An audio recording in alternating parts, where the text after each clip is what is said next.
Wednesdays here on the program, we like to put the spotlight on the farm women's group, Common Ground. Common Ground is a group of farm women who want to be a resource for consumers who want to know more about how their food is grown.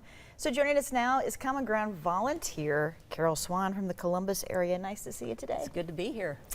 Wonderful drive down. I got to see all the crops and lots of water in the field, so we're talking about irrigation, kind of an oxymoron today, but yet it still needs to be talked about. Okay, so what should people know about irrigation? Well, you know how municipalities, they require customers sometimes to water every other day depending on their house number. Farmers are regulated voluntarily, also from our natural resource districts, to regulate how they use their water so they can maximize use for it, so they don't overuse it.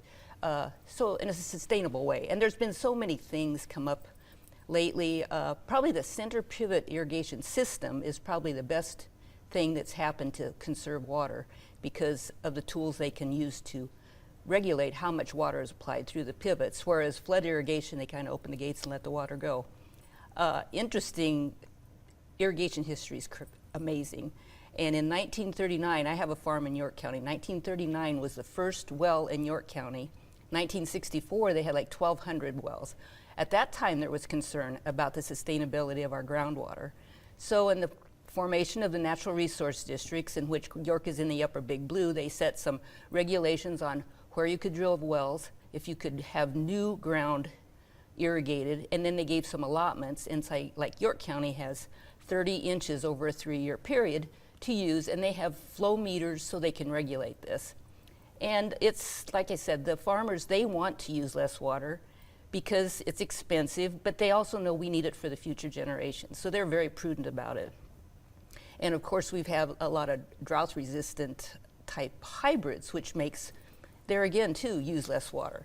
So the regulations, and then the tools, the variable rate application is just amazing with pivots.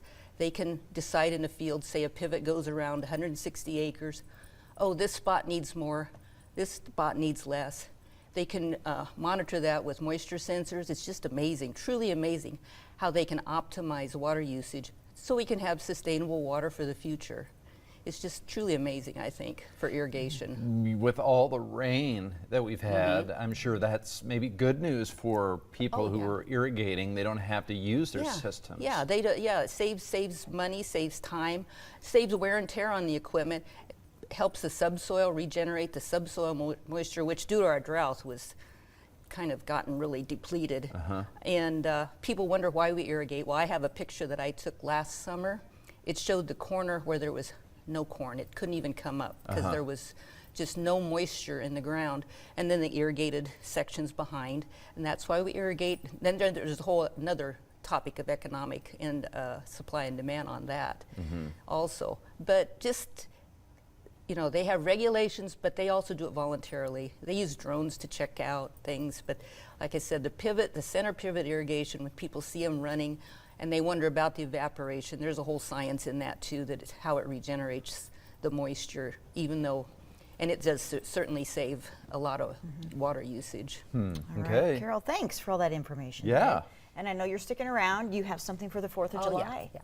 It's a good recipe. Oh yeah, it's very good. It's very Okay, good. sounds I tried good. it out already. All right, Karol, thank you. We'll see you in a few minutes.